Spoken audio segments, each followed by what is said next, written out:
Hello everybody, welcome back to my channel. मेरा नाम है सोना। आज हम पढ़ने वाले हैं क्लास 12th की फैशन स्टडीज़ का चैप्टर 1 के मोस्ट इम्पॉर्टेंट क्वेश्चन। ठीक है, अब पहली बात हम लोग कर लेते हैं फटाफट से इंपॉर्टेंट क्वेश्चंस कैसे होते हैं। ठीक है, इंपॉर्टेंट क्यों होते हैं वो क्वेश्चन जो हम इंपॉर्टेंट क्वेश्चन सोचते हैं। ठीक है, जो भी क्वेश्चन आपके प्रीवियस ईयर पेपर्स में आते हैं वो इंपॉर्टेंट हो जाते हैं, क्योंकि आप CBSE पैटर्न पर पढ़ रहे हो तो क्वेश्चन रिपीट होते हैं। तो जितने भी आपके 10 ईयर पेपर हैं, पहले के पेपर्स हैं, उनमें जो क्वेश्चन आते हैं वो आपके इंपॉर्टेंट होते हैं, आपको वो प्रिपेयर करने होते हैं, क्योंकि उनमें से मैक्सिमम क्या होता है, रिपीट हो जाते हैं, अलग फॉर्म में आ जाते हैं या फिर सेम टू सेम आ जाते हैं। ठीक है, अभी मैं आगे जो तुम लोगों को बताने वाली हूँ क्वेश्चंस वो इस पैटर्न पे हैं कि जैसे फॉर एग्जांपल 2020 में कोई क्वेश्चन आया। ठीक है, अब तुम्हारे MCQ आ रहे हैं। ठीक है, बट अभी जो तुम्हारा MCQ आ रहा है, पहले तो नहीं MCQ आते थे। तो जैसे 2020 में कोई क्वेश्चन आया, वो 1 मार्क का था, उसमें ऑप्शन नहीं बन सकता। ठीक है, वो क्वेश्चन ऐसा है। तो उस क्वेश्चन से और कैसे क्वेश्चन बन सकते हैं, ठीक है, जो MCQ बेस्ड हो, मैं इस तरीके से तुम लोगों को समझाऊंगी। अब पहले एग्जांपल ले लेते हैं। ठीक है, पहला क्वेश्चन है आपका, give an example of any ancient draped costume of India. ठीक है, अब इसमें आपके 4 ऑप्शन तो नहीं बन सकते, क्योंकि एग्जाम्पल एक बनना है। तो उसमें से मैंने क्या क्वेश्चन बनाया, विच of the following is N ancient draped costume of India. Question same है, ठीक है, बट ऑप्शंस प्रिपेयर करने थे। मतलब एक में से कितने क्वेश्चन बन सकते हैं, ऐसे ही एक क्वेश्चन में से और भी बहुत सारे क्वेश्चन बन सकते हैं। अब ये जो क्वेश्चन था कि एग्जांपल दो इंडियन ड्रेप्ड कॉस्ट्यूम का इंडिया का, ठीक है, वो 2019 में आया था। कितने मार्क्स का, 1 मार्क्स का। तुम लोगों को स्क्रीन पे दिख रहा होगा कि साइड में ईयर लिखा हुआ है, उसके साइड में मार्क्स लिखे हुए हैं कि उस साल ये क्वेश्चन कितने मार्क्स का पेपर में आया था। ठीक है, और इस क्वेश्चन में से कितने क्वेश्चन और बन सकते हैं। पहला आ गया आपका ancient draped costume of India. 4 option है, टोगा, टोगा तो आपका रोमन था, पल्ला, चिटन, उतरिया। ठीक है, उतरिया आपका अपर गारमेंट था, वो है इंडिया का। ठीक है, इंडियन आपका उतरिया हो गया। देन आते हैं हम लोग एडॉर्नमेंट पे। 2020 में 1 मार्क्स का क्वेश्चन आया था, व्हाट इज़ एडॉर्नमेंट। अब ये MCQ बेस्ड भी आ सकता है, व्हाट इज़ एडॉर्नमेंट। तो beautification of hands, legs, hair, body. तो 4th ऑप्शन क्या हो गया, beautification of body is called adornment. आगे चलते हैं। आगे आपका व्हाट इज अंतरिया। ठीक है, अंतरिया क्या होता है, अंतरिया आपका होता है लोअर गारमेंट, जो कि आपका पहला ऑप्शन है। ये भी 2020 में 1 मार्क्स का क्वेश्चन आया था। अब आते हैं कि give 2 example of self beautification in ancient times. ये आपका क्वेश्चन 2018 में भी आया था, 2013 में भी आया था। कितने मार्क्स का, 1 मार्क्स का। अब एग्जाम्पल पूछा है, MCQ तो ये बन नहीं सकता। तो इसमें से मैंने क्या क्या MCQ निकाला है, which of the following is an example of body adornment. Body adornment का इनमें से कौन सा एग्जाम्पल हो सकता है, पॉलन आपका क्लोथ एडॉर्नमेंट में आ जाता है। ठीक है, क्योंकि वो एक थिंग है, एक शू था, टाइट ब्रीचेस एक थिंग है, वो काइंड ऑफ ट्राउज़र थे। और विक्टोरियन कॉर्सेट भी आपका वेस्ट पे बांधी जाती थी। बट स्कैरिफिकेशन इज़ अ बॉडी एडॉर्नमेंट, क्योंकि वो बॉडी पे होता था, इसलिए वो बॉडी एडॉर्नमेंट कहलाता है। Scarification is a part of body adornment. तो ऑप्शन आपका स्कैरिफिकेशन है। आगे चलते हैं। आपका एलैबोरेट द टर्म इंडियनीज। 2018 में 1 मार्क्स का क्वेश्चन ये आया था। इससे मैंने क्या क्वेश्चन निकाला है कि विच of the following term is used for printed and died clothes. ठीक है, इसमें मैंने क्या किया है, इसमें मैंने उसकी डेफिनेशन लिख दी है और मैंने पूछा है इसको क्या कहते हैं। तो इसको इंडियनीज कहते हैं। ऑप्शन है आपका हो गया इंडियनीज। देन आपका 2017 में एक क्वेश्चन आया था, name the popular Indian print जिसमें कि स्मॉल फ्लावर्स होते हैं। ठीक है, एक ऐसा इंडियन प्रिंट का नाम बताइए जिसमें कि छोटे छोटे फ्लावर्स होते हैं और यूरोपियन क्लोथिंग में उसे बहुत यूज़ किया जाता था। तो इसका आंसर है चिंट्स। ठीक है, जिसका हिंदी वर्ड था चिंट। ठीक है, उससे ये बना था चिंट्स और ये इंडस्ट्रियल रेवोल्यूशन के दौरान यूरोपियन कंट्रीज़ में बहुत पहना जाता था। ओरिजिन कहाँ है इसका, इंडिया से है ओरिजिन है। अब आगे चलते हैं। आगे आपका 7th क्वेश्चन आ गया। 2014 में 2 मार्क्स का क्वेश्चन आया था ये, compare the tradition of wearing neck brass rings, ठीक है, and pollen by primitive people. इसमें से 2 क्वेश्चन बनते हैं, क्योंकि इसमें नेक ब्रास रिंग के भी बारे में बात की गई है, पॉलेन के भी बारे में भी बात की गई है। तो नेक ब्रास रिंग के बारे में क्वेश्चन अगर हम जाने तो इसमें कंपैरिजन पूछा गया है कि दोनों का कंपैरिजन करो। तो इसमें हमने एक एक कैरेक्टर पूछ लिया आगे के 2 क्वेश्चंस में। नेक ब्रास रिंग की इनमें से कौन सी कैरेक्टरिस्टिक है और पॉलेन की इसमें से कौन सी कैरेक्टरिस्टिक है। तो इनमें से जो भी है जैसे कि for example neck brass ring कौन पहनता था? कायन ट्राइब के लोग पहनते थे, वुमेंस पहनती थी। और पॉल एंड शू कौन पहनता था? वो मेडिवल पीरियड में पहनी जाती थी। तो ये 2 क्वेश्चन हो गए आपके 7th क्वेश्चन में से बन गए। देन नेक्स्ट हम चलते हैं।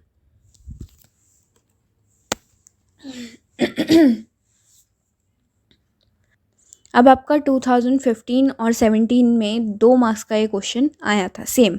Y are camouflage print use by military across the world? पूरे दुनिया भर में कैमोफ्लेज प्रिंट्स क्यों पहने जाते हैं मिलिट्री के थ्रू? ठीक है, मिलिट्री क्यों पहनती है?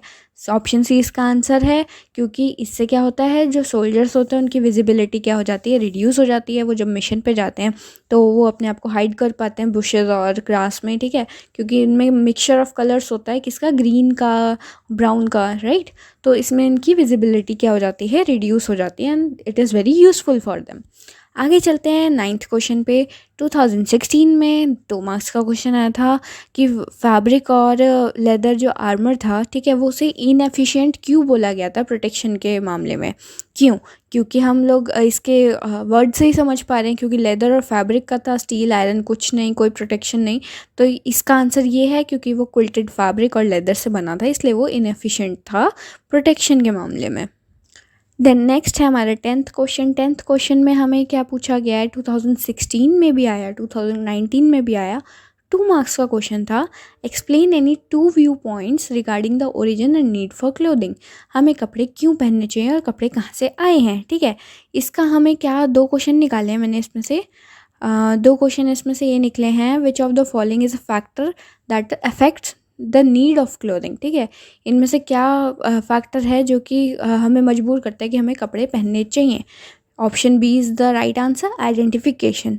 हमें कपड़े पहनते हैं तो हमारी आइडेंटिफिकेशन होती है कि हम कौन हैं, राइट। हम आइडेंटिफिकेशन के ऊपर मैंने पूरा एक टॉपिक बनाया था, वो आप लोग उसमें से देख लेना, प्लेलिस्ट में होगा चैप्टर 1 के। देन उसके बाद हमारा दूसरा क्वेश्चन आ जाता है इसमें से ही जो मैंने बनाया है, वो है the 4 factors affecting clothing are protection dash ritual dash. ठीक है, 4 फैक्टर थे हमारे, चारों में से 2 मिसिंग हैं। 2 कौन से हैं इसमें से? Obviously adornment and identification. पहला तो आपका प्रोटेक्शन हो जाता है कि भाई सर्दी गर्मी बरसात कीड़े मकोड़े सबसे बचने के लिए हमें कपड़े पहनने पड़ते हैं। दूसरा आता है आपका आइडेंटिफिकेशन कि आपका स्टेटस कैसा है, ठीक है, आपका क्या कह सकते हो उसे, मैरिटल स्टेटस कैसा है, आपकी रैंक क्या है, आपकी पोजीशन क्या है, आपका सोशल स्टेटस कैसा है, उसको आइडेंटिफाई करने के लिए आप कपड़े पहनते हो।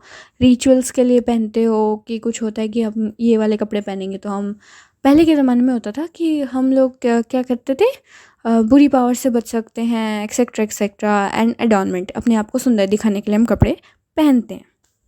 देन हम आ जाते हैं 11th क्वेश्चन पे। 11th क्वेश्चन भी आपका 2 मार्क्स का है। 2016 और 2020 में ये सेम क्वेश्चन पूछा गया था, वो था classify the Roman costumes into 2 categories. ठीक है, इसमें से मैंने क्वेश्चन निकाला है, the 2 categories of Roman costumes are dash and dash, obviously toga and palla. आगे आपका आंसर, आगे आपका क्वेश्चन, आगे चलते हैं। अब एक बहुत ही ज़्यादा विचित्र सा क्वेश्चन है इसमें, डिफ्रेंशिएट बिटवीन टोगा एंड हिमेशन। अब इसमें विचित्र बात यह है कि 2017 में ये 3 मार्क्स के क्वेश्चन में आया था, 2019 में ये 2 मार्क्स के क्वेश्चन में आया था, 2016 में 2 मार्क्स के क्वेश्चन में आया था। समझ रहे हो इस क्वेश्चन की अहमियत, समझ रहे हो तुम लोग? तो ये क्वेश्चन एज इट इज़ तो आ नहीं सकता, राइट।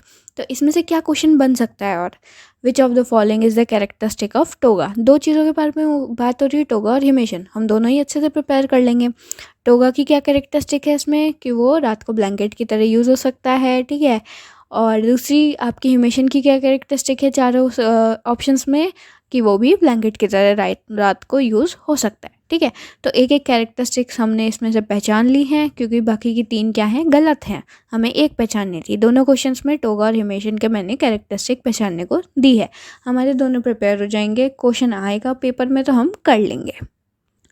देन उसके बाद तीसरा क्वेश्चन भी मैंने इसमें से निकाला था, वो ये है कि मतलब तीनों के आंसर सेम है।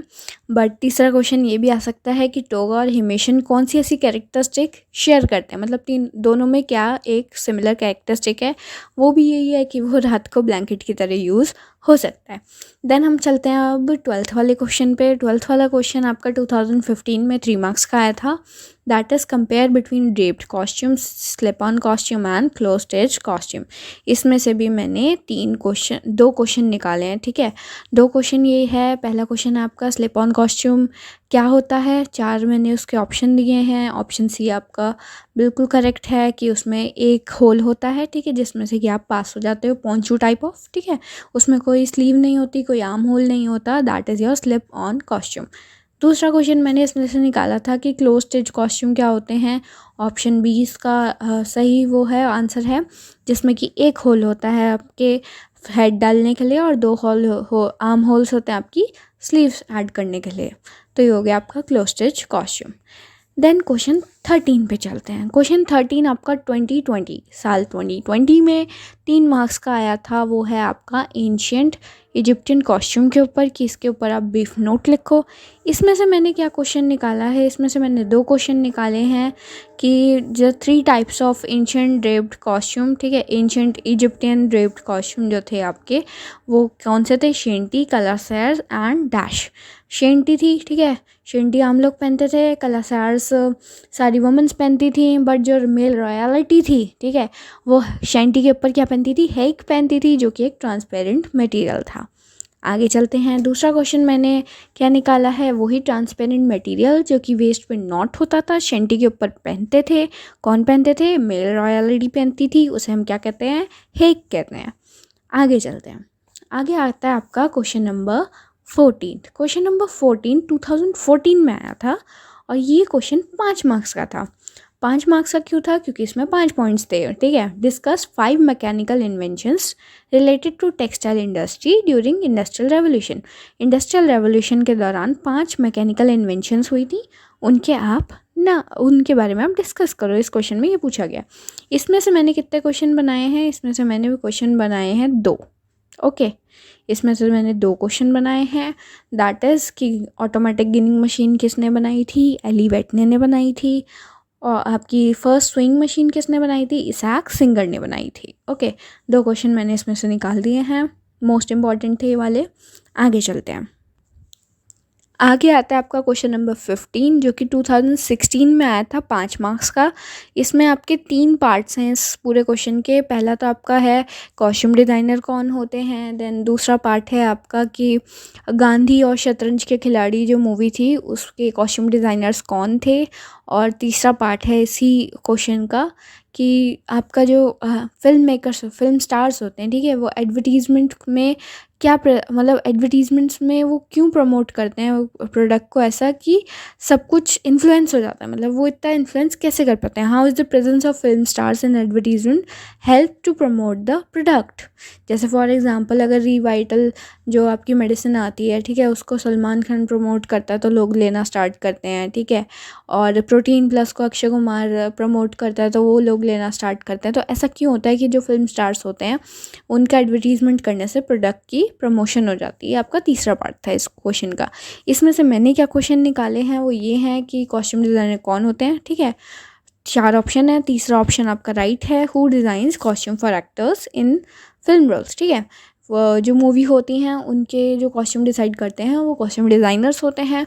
Then who designed costumes in the movie Gandhi, Gandhi में भानुआथ्या जी ने आपके कॉस्ट्यूम डिज़ाइन किए थे। फिर शतरंज के खिलाड़ी में श्यामा जैदी ने आपके कॉस्ट्यूम डिज़ाइन किए थे, श्यामा जैदी ने। आगे चलते हैं हम 2016 कह रही हूँ मैं, क्वेश्चन नंबर 16 पे, जो कि है आपका 2015 में 5 मार्क्स का आया था। ये भी 3 पार्ट्स में डिवाइड है। That is what was the effect of industrial revolution on economy, ठीक है, इंडियन इकोनॉमी पे इंडस्ट्रियल रेवोल्यूशन का क्या इफेक्ट पड़ा था। और ये जो वर्ड चेंज है ये कहाँ से डिलीवर हुआ है, ठीक है, कहाँ से ड्राइव हुआ है ये, और इसका क्या मतलब होता है। देन उसके बाद था 2 ऐसे वर्ड बताइए जिनका इंडियन ओरिजिन है, ठीक है, बट वो ग्लोबल टेक्सटाइल वोकैबुलरी में शामिल हैं। इसमें से मैंने कितने क्वेश्चन बनाए थे? इसमें से मैंने 3 क्वेश्चन बनाए थे। वो ये था कि जब इंडस्ट्रियल रेवोल्यूशन हुई थी तब वीवर्स पे टैक्स इम्पोज किए गए थे। तो 2 वीविंग सेंटर्स थे जिन्होंने बहुत हार्डशिप फेस करी थी, उनमें से एक का नाम बताना है, दाश एंड मुर्शिदाबाद। ठीक है, मुर्शिदाबाद उनमें से एक थी, दोनों में से एक थी आपकी सूरत। ओके, तो ऑप्शन सी दिया सूरत। आगे चलते हैं। इसका दूसरा पार्ट मैंने क्या बनाया है, what is the meaning of word chintz. Chintz का मतलब होता है spray of raindrops. Then उसके बाद वो जो 2 वर्ड्स थे, ठीक है, तीसरा पार्ट जो था आपका 2 वर्ड्स जो कि इंडियन ओरिजिन रखते हैं बट ग्लोबली टेक्सटाइल की वोकैबुलरी में यूज़ होते हैं, वो है आपका चिंट्स एंड इंडिनीज। देन क्वेश्चन नंबर 17 पे हम लोग आ जाते हैं। Explain the evolution of Indian fashion in 1950s and 60s। ठीक है, 5 मार्क्स का क्वेश्चन है, 2014 में भी आया था, 2020 में भी आया था। देन हम अब आगे चलते हैं, इसमें से हम क्या क्वेश्चन निकाल सकते हैं। अब इंडिपेंडेंस हो चुकी थी, एक बहुत ही जाने माने पॉलिटिकल लीडर थे जो कि फ़ैशन इन्फ्लुएंसर बन गए थे उस टाइम पे जब हमारी इंडिपेंडेंस हुई थी। वो कौन थे? पंडित जवाहरलाल नेहरू जी थे। उनका जो स्टाइल था वो आज तक हम लोग कॉपी करते हैं, जैसे कि वो अपर पॉकेट पे क्या लगाते थे, रोज़ पिन करते थे, गला बंद उनकी जैकेट होती थी लॉन्ग, राइट, वो सर पे टोपी पहनते थे। That was in fashion. He became a fashion influencer. ना चाहते हुए भी वो फैशन इन्फ्लुएंसर बन गए, लोग उनकी कॉपी करने लगे जैसा वो ड्रेसिंग करते थे। आगे चलते हैं, आगे आता है इन विच डिकेड जिप ऑन साड़ीज़, ठीक है, ट्रेंड में आई। 1960s में जिप ऑन साड़ीज़ आपकी ट्रेंड में आई, मतलब रेडीमेड साड़ी कह सकते हो उसे। और उसके बाद फिर हम आते हैं कौन से ईयर में miss universe, miss world, miss Asia start हुई थी। ये सारी जितनी भी चीज़ें होती थी वो कौन से ईयर में स्टार्ट हुई थी? 1965 में सब कुछ स्टार्ट हो चुका था। देन हम आ जाते हैं अपने लास्ट क्वेश्चन पे, that is discuss the evolution of modern Indian fashion during 1970s। 2017 में क्वेश्चन आया था 5 मार्क्स का, 1970s में मॉडर्न इंडियन फैशन कैसे हुआ था, इवोल्यूट हुआ था। इसमें से मैंने बनाया who innovated the technique of zardozi embroidery. Zardozi embroidery को किसने इन्वेंट किया था? रितु कुमार जी ने इन्वेंट किया था। इसी के साथ आपके सारे के सारे इंपॉर्टेंट क्वेश्चंस कवर हो जाते हैं। ये थे आपके चैप्टर 1 के मोस्ट इम्पॉर्टेंट क्वेश्चंस, और इसके बाद मैं चैप्टर 2 के भी रिलीज़ कर दूँगी कुछ दिनों में। एंड इन्हें अच्छे से प्रिपेयर कर लीजिएगा, सैम्पल पेपर पढ़ लीजिएगा, और मिलते हैं नेक्स्ट वीडियो में। Bye bye.